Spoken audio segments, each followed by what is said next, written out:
Bapak Ibu Saudara yang dikasihi oleh Tuhan, kita percaya hari-hari yang sedang kita jalani adalah hari-hari yang sangat-sangat berharga, bahkan kalau boleh dikatakan terlalu berharga untuk kita anggap biasa-biasa.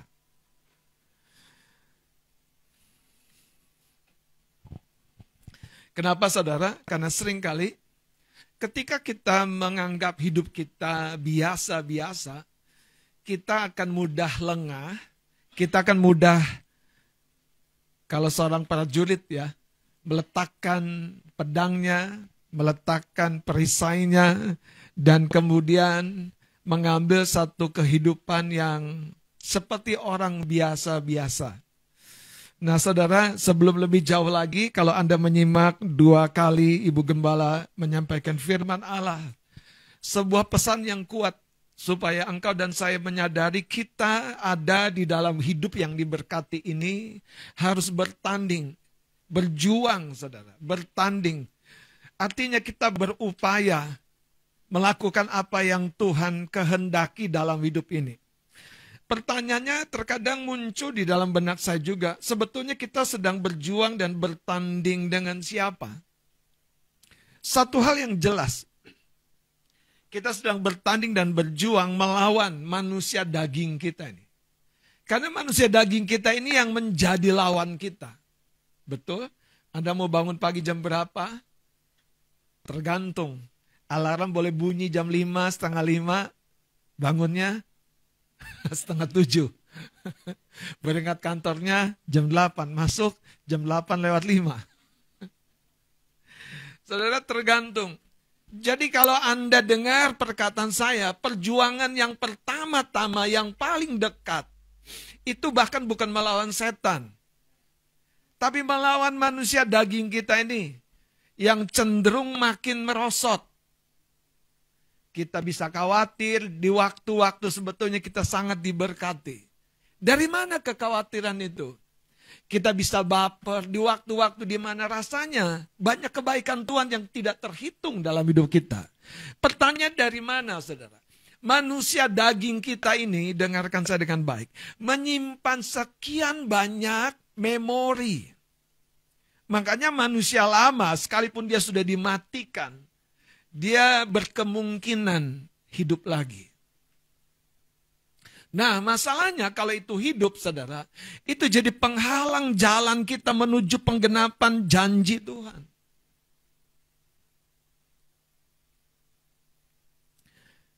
Hari ini saya mendorong semua kita bisa memahami bahwa akhir tahun, sekali lagi, kalau ada beberapa orang berkata, waktunya kita setting untuk apa? Rekreasi, liburan, jalan-jalan, kumpul keluarga. Ada yang salah nggak? Enggak, saudara. Tapi sekali lagi itu tidak boleh melepaskan identitas kita yang seutuhnya. Engkau dan saya adalah prajurit-prajurit Tuhan. Katakan amin. Engkau dan saya disetting Tuhan di muka bumi ini untuk berjuang, untuk bertanding. Yang pertama, kalau Rasul Paulus bahkan berkata, matikanlah segala sesuatu yang duniawi di dalam dirimu. Itu perjuangan, betul nggak? Perjuangan. Saudara, naluri daging kita ini selalu, sampai kita meninggalkan tubuh ini, nggak punya naluri daging lagi. Karena itu kedagingan memang harus dilawan dengan spiritualitas.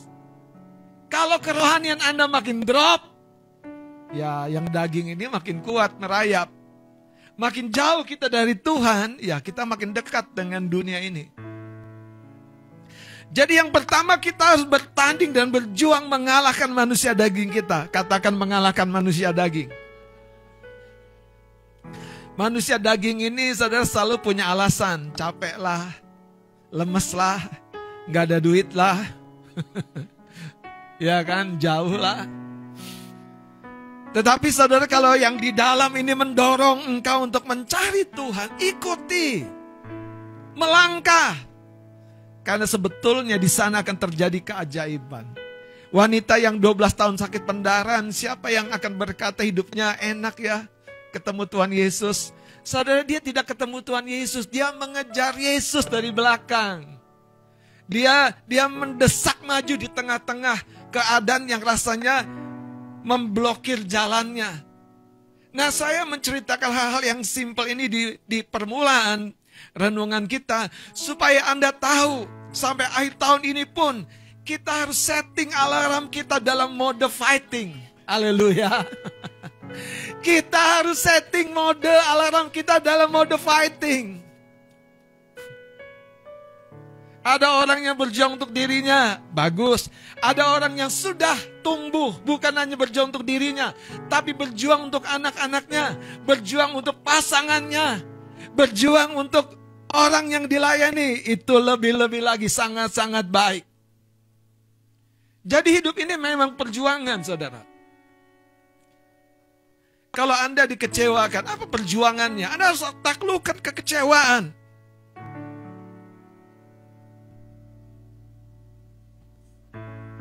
Kalau Anda melihat orang lain lebih beruntung, taklukkan, saudara.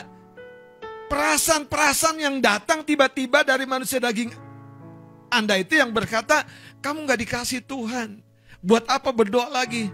Lihat, gak ada jawabannya. Tunggu dulu, saudara. Waktu masih berputar, amin.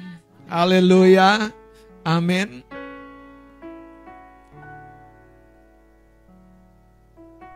Yang kedua, kita bertanding dan berjuang, ya, melawan, saudara, penguasa-penguasa dunia ini. Efesus pasal yang 6 mencatat, Efesus pasal yang pertama mencatat, kita ada di dunia di mana bukan hanya Tuhan yang ada. Ada penguasa yang lain. Penguasa itu betul-betul berkuasa, punya kuasa. Makanya, saudara, roh-roh jahat itu nggak bisa dianggap sepele, tapi nggak perlu dibesar-besarkan. Kita bertanding, berjuang melawan semuanya itu. Efesus pasal yang 6 bahkan berkata, kenakan selengkap senjata Allah. Jadilah orang yang dipersenjatai tiap pagi. Jadilah orang yang dipersenjatai tiap musim. Musim dingin, musim hangat, musim gugur, musim buah. Jadilah orang yang dipersenjatai. Sehingga engkau tidak merasa ditinggalkan ketika musim dingin, musim pergumulan. Tapi engkau tidak lupa diri, lupa Tuhan, lupa orang lain, lupa doa, lupa sembahyang. Ketika engkau di masa-masa kemakmuran. Engkau dan saya dalam hidup ini, Tuhan rencanakan untuk mengalami yang terbaik. Karena itu pastikan hidupmu tetap dalam mode fighting. Amin. Amin. Mari kita akan lihat dalam kitab Mazmur, saudara. Kitab Mazmur pasal yang ke-86. Ada sebuah pemikiran yang terkadang muncul di dalam benak anak-anak Tuhan. Kalau aku begitu disayangi Tuhan, kalau aku telah ditebus dan menjadi milik Tuhan, kenapa seolah-olah hidup ini rasanya susah? Kenapa hidup ini rasanya harus berjuang, bersusah-susah? Bukankah Bapakku menyediakan segala sesuatunya? Kenapa? Saudara, yang paling berat dalam perjuangan seorang pemimpin adalah memberi satu informasi yang benar kepada orang yang sudah punya informasi yang salah. Itu berat sekali, saudara. Kalau memberi informasi kepada seorang yang masih belum punya informasi itu mudah. Tapi kalau seorang dia udah punya setting di dalam pemikirannya, wah, itu sangat-sangat tidak mudah. Kami berjumpa dengan seorang pria yang ketika ngobrol-ngobrol tentang doa, saudara, dia bercerita, aku gak pernah minta sama Tuhan. Ada orang berkata, aku minta terus, bang. Tapi belum dijawab, gimana dong? Bapak ini pokoknya berkata, aku gak pernah minta tuh karena aku percaya Tuhan menyediakan. Iya sih, benar. Tapi ada berkat-berkat yang sudah disediakan yang akan datang waktu kita minta. Minta ini bukan sekedar permohonan dalam doa, tapi relationship, keterhubungan. Dan saudara, waktu cerita ngobrol tentang berkat, itu yang paling susah. Karena di benaknya Tuhan sudah sediakan. Kalau Tuhan sudah sediakan, ya bagi-bagi dong yang kamu terima sama orang lain. Kan kamu jadi distributornya. Ya. Dan pokoknya kalau kita ngomong tentang doa untuk pengalaman hal-hal yang lebih besar, lebih tinggi, tidak mudah untuk memberi informasi bahwa Tuhan menantikan tiap-tiap anaknya untuk datang berdoa, bersekutu dengan Dia. Berjumpa juga dengan seorang ibu, modenya tidak jauh beda. Aku susah, Pak, kalau minta sama Tuhan. Ternyata ujuk-ujuk, saudara, di latar belakang kehidupan orang-orang ini sudah terbentuk satu sikap hati. Tidak mudah ngomong sama papa mereka, ayah mereka. Karena kalau mau berangkat sekolah, itu selalu berpikir keras. Kalau tangannya tidak ke kantong, berarti aku berangkat sekolah tanpa uang jajan. Gak berani minta, saudara. Gak berani minta. Dan itu terbentuk begitu keras dalam kehidupan orang-orang yang saya ceritakan. Bahkan seorang ibu yang kami jumpa ini pun bercerita, aku rasanya baru tahu ya, perlu minta ya. Bayangkan kalau Cia nggak pernah berkata, Nong, Among. Terus Cia tiba-tiba besar gitu. Apa yang kau minta aku udah sediakan. Ambil aja. Terus dia nanya, di mana Among? Kan itu maksud doa. Iya sudah disiapkan, tapi di mana? Kan ada komunikasi tingkat berikutnya. Sudah diberkati, sudah, tapi jangan gak kerja. Jangan gak dagang. Jangan gak bisnis. Sudah disediakan pasangan, sudah. Tapi jangan dikit-dikit sama orang tuh curiga. Gak perlu ketah. Gak mau temenan dia duniawi. Pokoknya aku surgawi banget.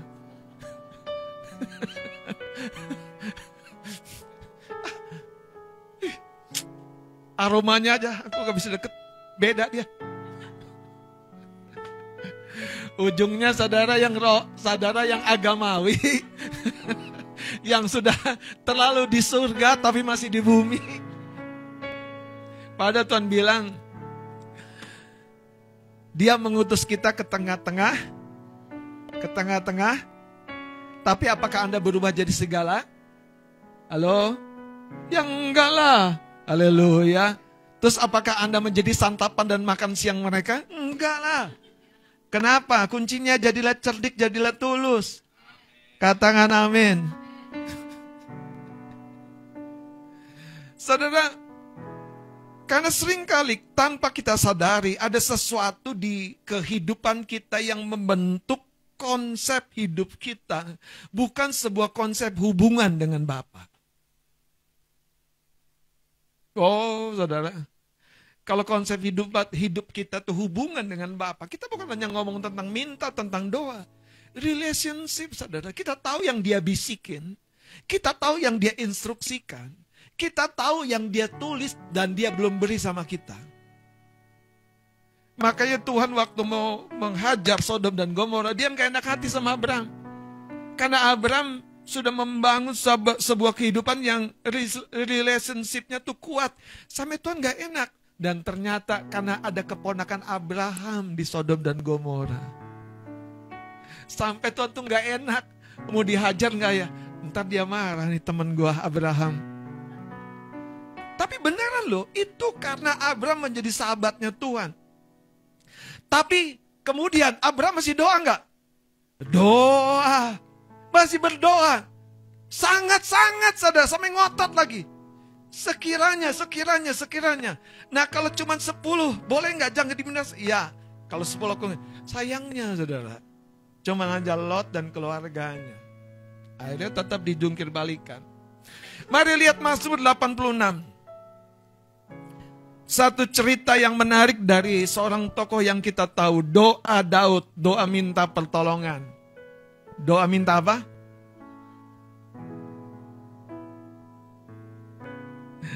Doa Daud, saya baca ayat yang pertama, teman-teman, Bapak Ibu Saudara semua, ayat yang kedua sampai ayat yang ketujuh. Dari doa Daud, sandengkanlah telingamu ya Tuhan, jawablah aku sebab sengsara dan miskin aku. Peliharalah nyawaku sebab aku orang yang kau kasihi. Selamatkanlah hambamu yang percaya kepadamu. Mantap. Engkau adalah Allahku, kasihanilah aku ya Tuhan, sebab kepadamulah aku berseru sepanjang hari. Buatlah jiwa hambamu bersuka cita, sebab kepadamulah ya Tuhan kuangkat jiwaku.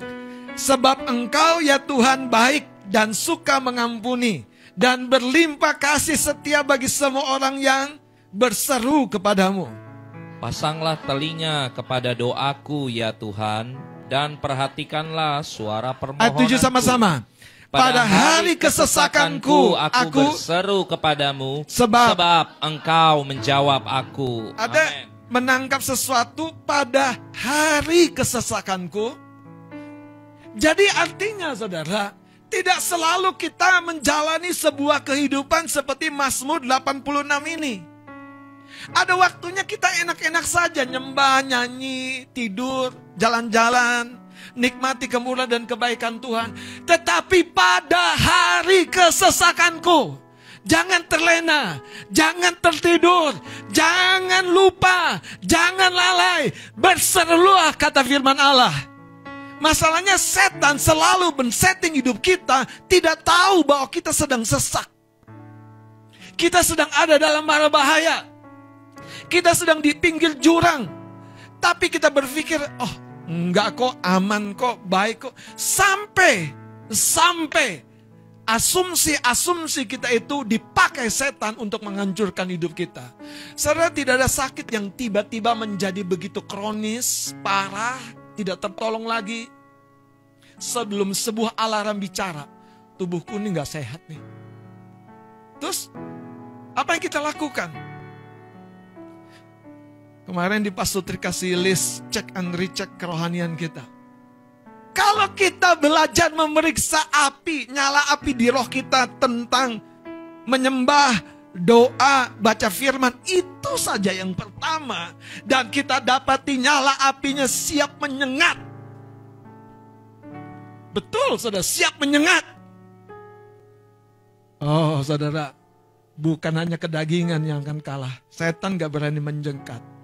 Karena kita tahu doa-doa yang seperti itu ternyata biasanya itu juga dimotif oleh sesuatu yang namanya kesesakan.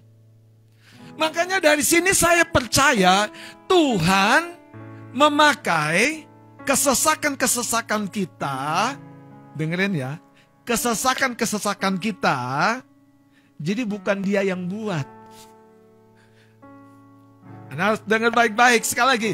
Tuhan memakai kesesakan-kesesakan kita,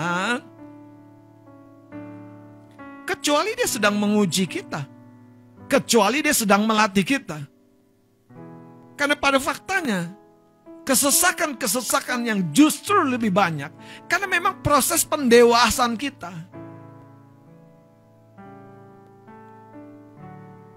Dalam proses tumbuh kembang anak-anak kita, bahkan diri kita.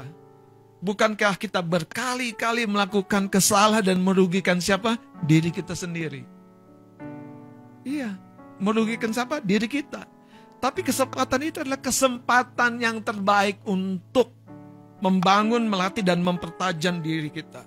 Raja Daud mencatat pada ayat yang ke-7, pada hari kesesakanku, aku berseru kepadamu. Tapi yang menarik, dari ayat-ayat yang kita tulis, kita bisa menangkap Daud tuh punya satu kedalaman hubungan. Dia tidak seperti seseorang yang sedang manggil pelayan dari meja Anda waktu Anda di restoran, dan pelayan-pelayan itu cuek-cuek aja. Anda pijit bel lagi lebih kencang, pelayan-pelayan itu cuek aja. Sampai Anda sebagai customer bilang, ini mana sih? Anda bayangkan kalau Anda di restoran itu, Anda sudah dikenal. Haleluya. Apa yang dilakukan pelayan-pelayan itu? Ini beneran. Kami punya, dulu di Gandaria City ada cafe yang namanya Kappa Cafe. Pelayannya seorang pemudi yang mungkin backgroundnya sampai sekarang namanya incognito. Nggak tahu masih udah nggak ada. Yang kami berkenan adalah dia seorang yang dekat dengan pelanggan. Sampai kalau kami datang berdua minggu siang seperti ini, dia sudah tahu apa yang kami pesan. Jadi dia tidak sodorkan buku menu lagi. Bayangkan kalau Anda hidup dalam satu kedekatan dengan Tuhan. Iya, mungkin tadi yang saya ceritakan ada seorang pelayan yang dekat dengan kami. Mungkin dia lagi lainnya pelayanan lagi. Tapi sudut matanya tuh nggak jauh dari meja Anda. Anda begini, hatinya tuh udah nyatu dengan kita. Itu beneran, itu manusia apalagi Tuhan, saudara. Karena itu sering-seringlah datang bukan pada waktu masa kesesakan saja. Sehingga pada waktu masa kesesakan engkau sangat-sangat dikenal oleh Tuhanmu. Dan konsep seruan doamu, lihat saudara, seperti Mazmur Daud ini mencatat. Kita baca sama-sama 7, 2, 3. Pada hari kesesakanku aku tidak takut, aku tidak lemah, aku tidak mundur, aku tidak lari dari kenyataan. Aku coba mencari kenyataan yang lain di tempat yang lain. Tidak, saudara. Daud menetapkan hatinya. Aku baca sama-sama. Berseru kepada pribadi yang sama. Allah yang sama. Sebab apa? Engkau. Ini hubungan yang dalam, kekasih-kekasih Tuhan. Karena itu doa bukan sekedar minta dan minta. Doa itu membangun relationship yang pertama. Yesus mengajar kepada murid-muridnya dalam doa Bapa kami, kalau kamu berdoa, katakanlah. Anda paham maksud kata-kata katakanlah? Coba kita buka Matius pasal 6 itu ya.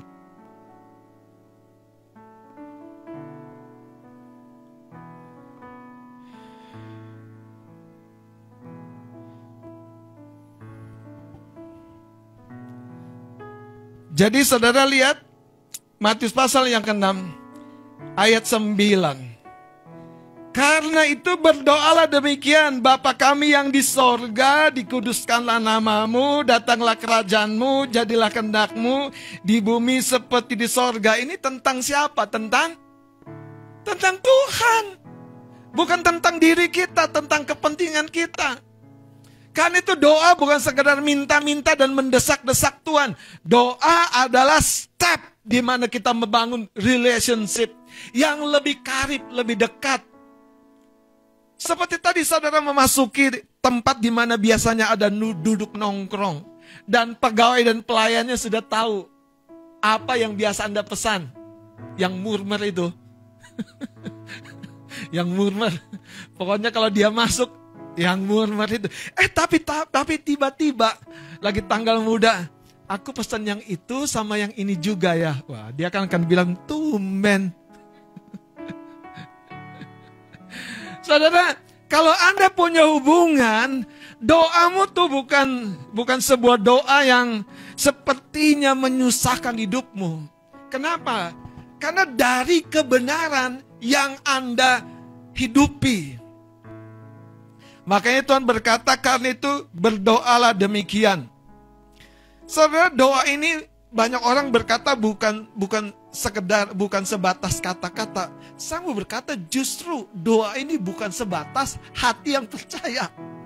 Karena di dalam kata-kata itu mengandung kebenaran. Makanya tadi Mazmur Daud, sebab engkau menjawab aku. Ada kebenaran yang dipercaya oleh Daud waktu dia berdoa. Haleluya. Amin.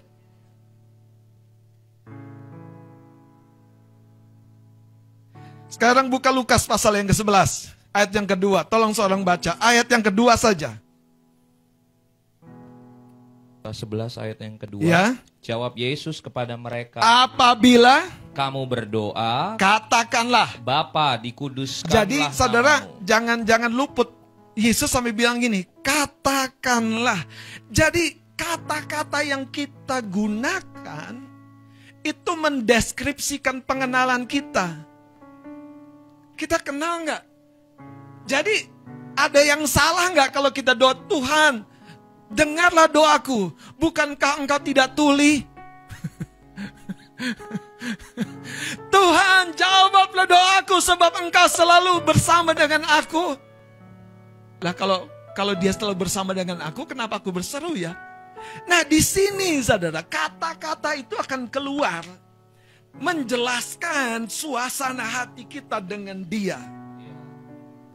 Makanya doa, kalau Anda hanya lakukan tanpa Anda bertumbuh dan bertambah, itu repotnya jadi orang Kristen. Doa yang dahulu kok mujarab banget, sekarang kok kayak Tuhan gak denger. Saudara, dulu waktu Anda lahiran, datang susu, ngok, gitu kan, betul gak? Betul nggak? Nguk gitu kan, datang diganti pampasnya, betul kan? Ya kan?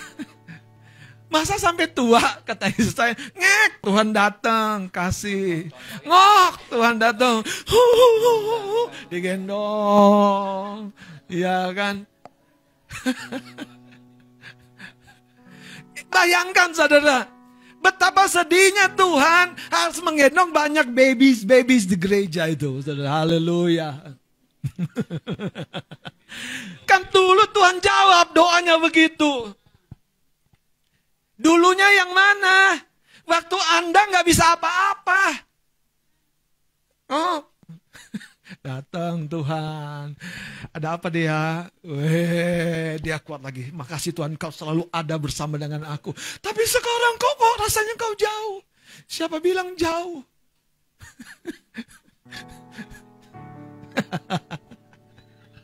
Haleluya. Saudara lihat ayat yang kedua ini, jawab Yesus kepada murid-muridnya, apabila kamu berdoa, apa? Katakanlah. Kembali kepada Mazmur 86. Mari kita perhatikan kata-kata Daud. Dari ayat yang pertama. Ini menarik saudara, doa minta pertolongan.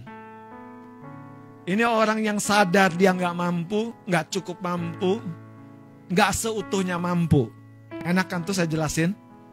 Banyak orang, aku nggak mampu, aku bisa kok, aku cukup bisa. Tunggu dulu. Lebih baik kau berpikir engkau tidak cukup mampu, sekalipun engkau punya kemampuan. Kesombongan itu kadang-kadang merayap halus, saudara. Sehalus hatimu. Karena kita pikir tadi, akhirnya apa? Kita tidak menyampaikan sebuah doa yang di dalamnya mengambil satu persekutuan erat dengan Tuhan. Ayat yang pertama, sandengkanlah telingamu ya Tuhan, jawablah aku sebab sengsara dan miskin aku. Siapa yang miskin di sini? Selain saya. Berarti Anda menilai diri Anda di atas orang lain toh. Tapi kalau kita menilai diri kita di bawah orang lain, aku masih banyak banget kurangnya Tuhan.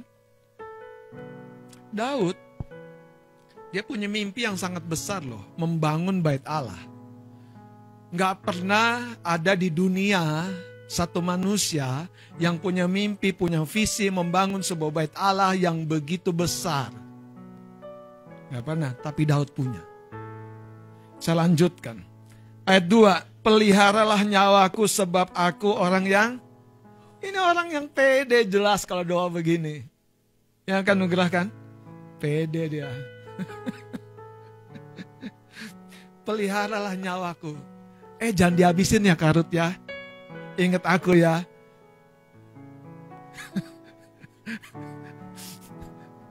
Lagi syukuran. Kita terlambat datang. Kita WA karut. Karut jangan dihabisin ya. Saya percaya karut pasti sisain bagian yang terbaik buat saya. Bener gak sih? Anda percaya gitu gak sih sama Tuhan? Bener gak?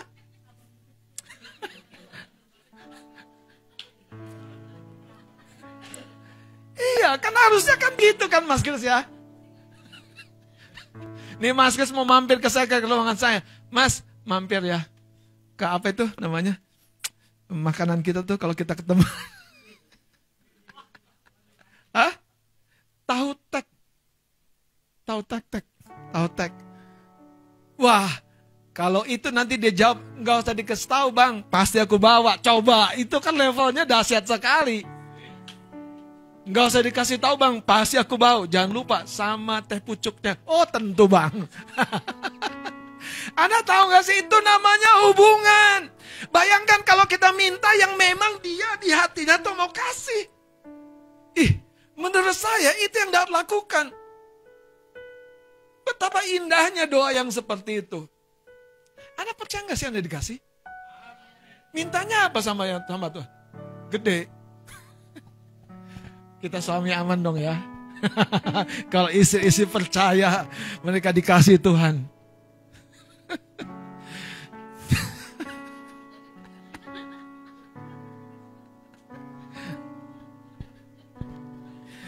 Kekasih Tuhan, ini kata-kata yang tidak kosong sama sekali. Waktu saya membaca, lihat saudara ayat 2. Peliharalah nyawaku.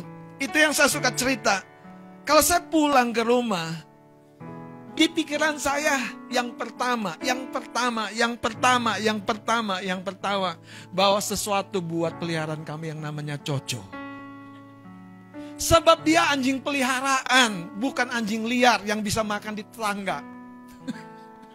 Yang bisa makan di kebun orang. Bukan, dia anjing peliharaan kami. Bahkan di rumah kami yang tidak bisa kemana-mana. Manjat pekarangan kami aja nggak mungkin, saudara. Buka pintu dapur aja kami nggak mungkin. Jadi dia hanya menanti. Bayangkan untuk orang-orang yang menantikan Tuhannya, mana mungkin dilupakan.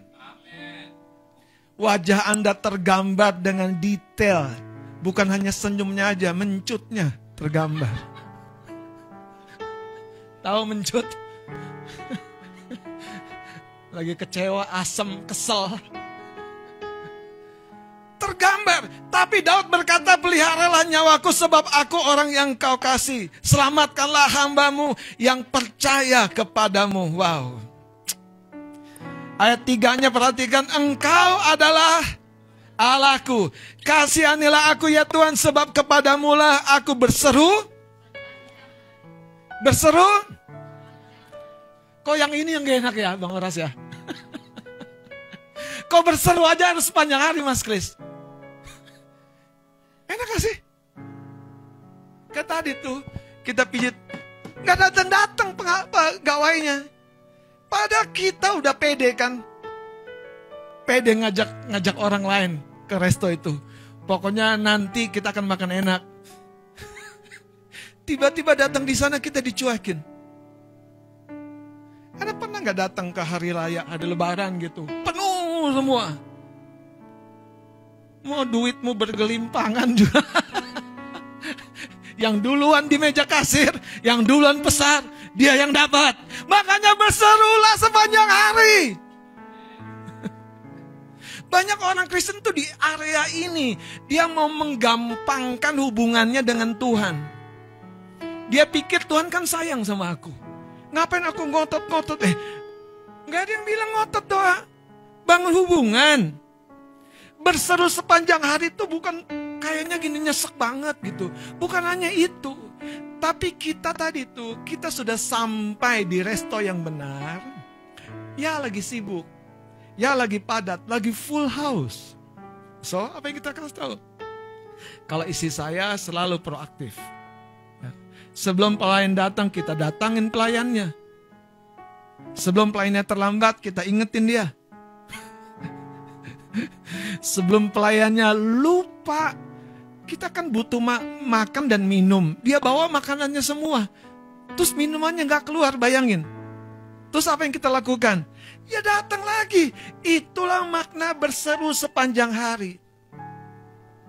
Saudara, kalau begitu, di dalam benak kita pikir Tuhan itu seperti apa sih sebetulnya?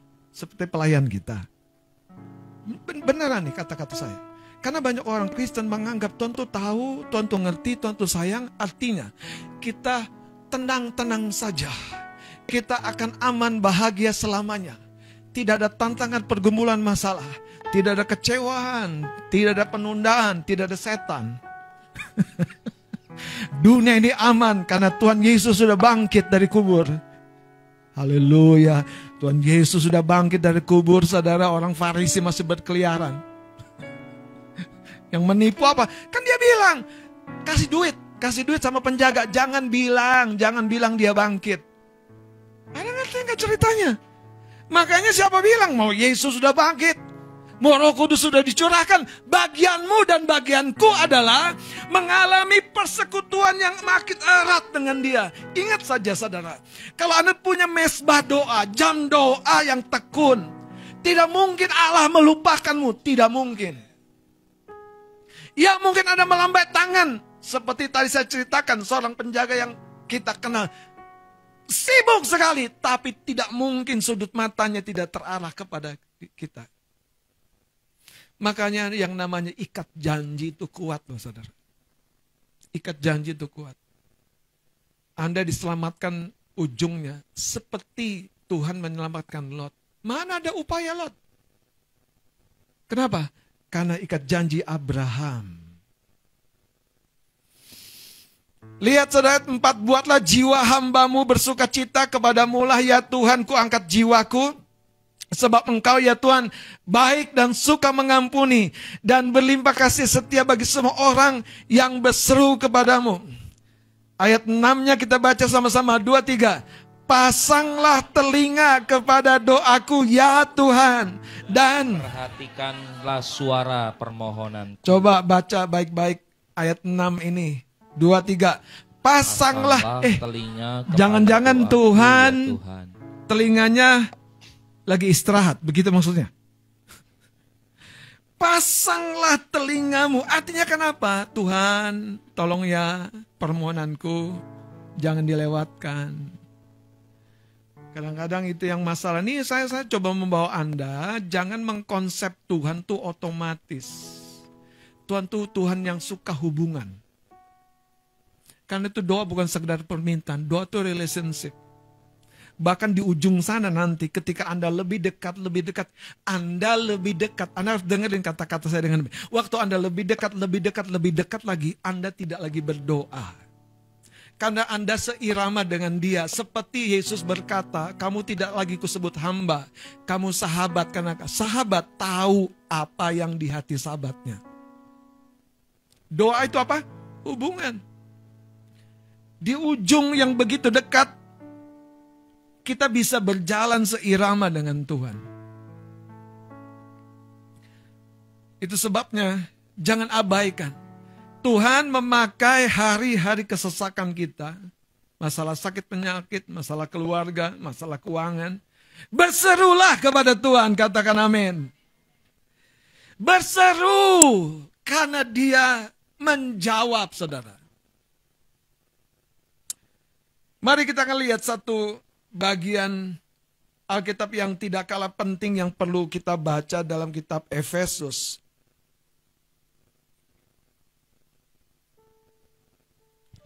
Saudara, kenapa kita perlu berseru? Kenapa kita perlu berjuang? Kenapa kita perlu mengupayakan diri melawan manusia daging kita? Kenapa hidup yang Tuhan kasihi ini masih harus berjuang?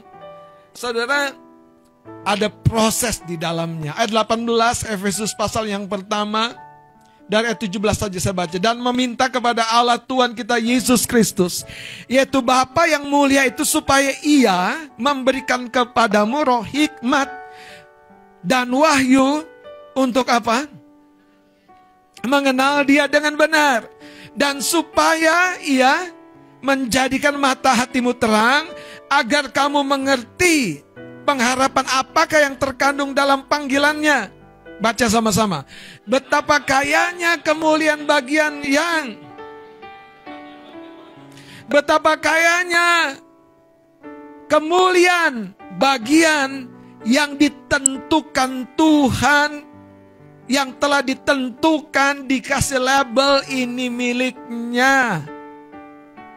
Sebut namamu. Ini milik Anda. Tapi jangan berhenti. Kita lanjut ya.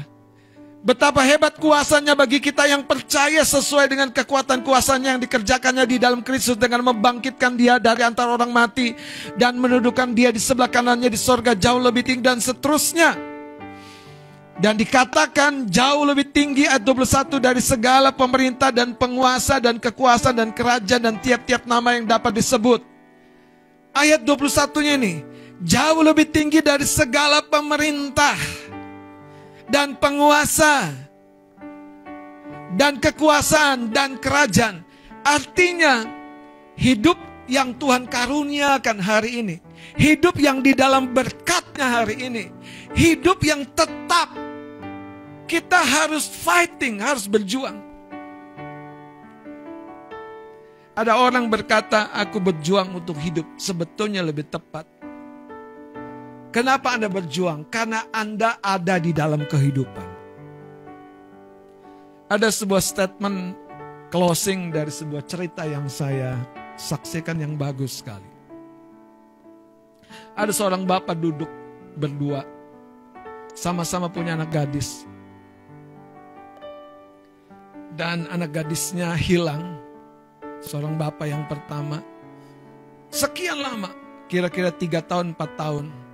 Dia bertugas sebagai seorang pemburu di sebuah negara di musim salju yang berkeliaran singa, harimau yang selalu memangsa ternak-ternak di daerah tersebut. Dan berjumpalah dengan bapak yang kedua yang saat itu kehilangan anak gadisnya. Saudara, di akhir cerita itu dua bapak ini duduk meluangkan waktu untuk melihat di kedamaian suasana di mana masalahnya sudah selesai. Mereka bilang begini, ya kita harus tahu mereka tidak dilatih seperti kita.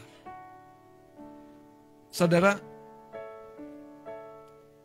ada satu kutipan yang dikutip oleh seorang bapak yang jadi pemburu ini yang akhirnya membongkar kasus kehilangan anak-anak yang terjadi di daerah tersebut, berkata begini. Ada orang berpikir bahwa hidup yang baik adalah sebuah keberuntungan. Dan sayangnya saudara, itulah yang menjebak mereka dalam perangkap-perangkap. Jalan bersalju, hutan lebat, orang-orang jahat, musim yang berubah secara ekstrim, kondisi tubuh yang melemah. Kenapa sang bapak ini cerita begitu, saudara? Karena ada seorang rekan kerja dari bapak ini yang dalam baku tembak terkena dan akhirnya dilarikan ke rumah sakit. Dan ada pembicaraan di rumah sakit itu, teman yang tertembak yang harus ke rumah sakit itu berkata kepada bapak yang tadi seorang pemburu itu, pemain utama, dia bilang ini, terima kasih ya kamu sudah menyelamatkan diriku. Si bapak ini yang sudah terlatih hidup dalam perjuangan yang keras di alam yang liar itu, yang jadi pemburu itu, dia bilang begini, bukan aku yang menyelamatkan, tapi perjuanganmu yang menyelamatkan hidupmu. Saudara, pesan ini sangat menguat di hati saya. Perjuanganmu yang menyelamatkan hidupmu. Iya, aku menjadi bagian dari perjuanganmu. Aku menjadi bagian perjuanganmu. Jemaat yang dikasih Tuhan, saya menjadi bagian dari perjuanganmu. Tapi engkau harus ambil posisimu dengan baik. Peluru menembus rompi yang dikenakan dan dia terkapar di rumah sakit dengan 2 lubang, satu di sini, saudara. Tapi selamat hidupnya. Bapak ini yang seorang pemburu bicara dengan teman itu, ya, inilah hidup. Segala sesuatu yang kelihatannya keberuntungan sebetulnya adalah sebuah hasil dari perjuangan oleh orang-orang yang mendahului langkah-langkah kita di depan. Siapa bilang Anda bisa duduk nyaman di tempat ini tanpa perjuangan? Siapa bilang Anda bisa punya pekerjaan yang baik? Ingat, siapa yang membelamu untuk bisa kuliah? Siapa bilang Anda bisa melayani dengan baik? Siapa yang mengajarmu? Siapa bilang Anda bisa duduk dan melihat kemurahan Tuhan? Bisa mengalami kebaikan Tuhan tanpa perjuangan? Iya, engkau ada di jalan yang sudah dirintis oleh orang-orang yang berjuang di depanmu. Itu sebabnya, biarlah engkau menjadi bagian perjuangan orang lain. Biarlah engkau sadar ada orang lain yang juga menjadi bagian perjuangan dari kehidupanmu. Tuhan masih menyediakan tiap-tiap bagian yang hebat, yang mulia itu tadi, dekat yang besar itu. Tapi masalahnya ada musuh-musuh di udara ini yang juga berjuang untuk menggagalkan kemuliaan yang Tuhan tetapkan terjadi dalam hidupmu. Suami-suami, jangan berhenti berjuang untuk istrimu, apalagi untuk anakmu. Istri-istri, berjuanglah untuk sisi rumahmu. Karena engkau dan saya ada di dalam rencana Tuhan untuk menggenapi semuanya. Amin. Keberuntungan iya terjadi karena anugerah Tuhan. Tapi itu bukan alasan untuk kita berpangku tangan dan menganggap segala sesuatunya akan baik-baik saja. Mari kita bangkit berdiri.